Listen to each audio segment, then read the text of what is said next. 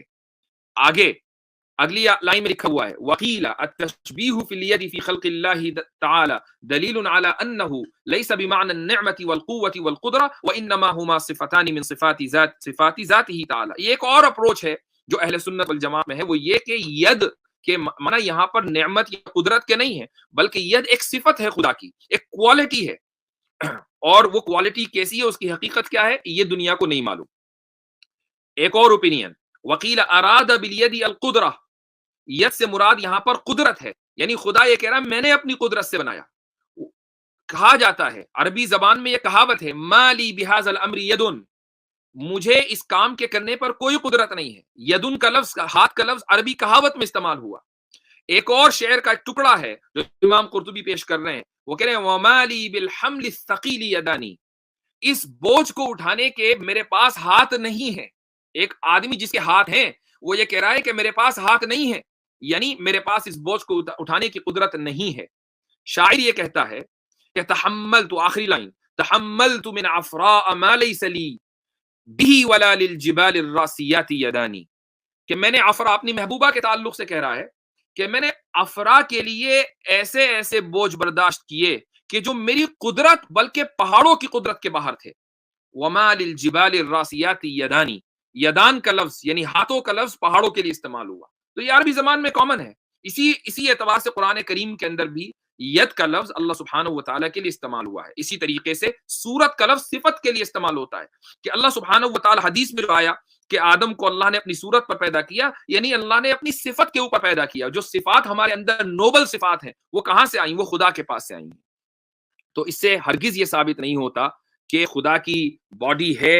اور یہ جو میں نے آپ کو قرطبی کی بات بتائی، اور میں نے کہا آخر میں ایک بات بتانے والا ہوں اہم، وہ یہ ہے کہ آپ دیکھیں اتنے سارے 3-4 اقوال میں نے ذکر کیے، لیکن ان میں سے کوئی ایک بھی ایسا نہیں ہے جو یہ کہہ رہا ہو کہ ہاں جی خدا کی باڈی ہے.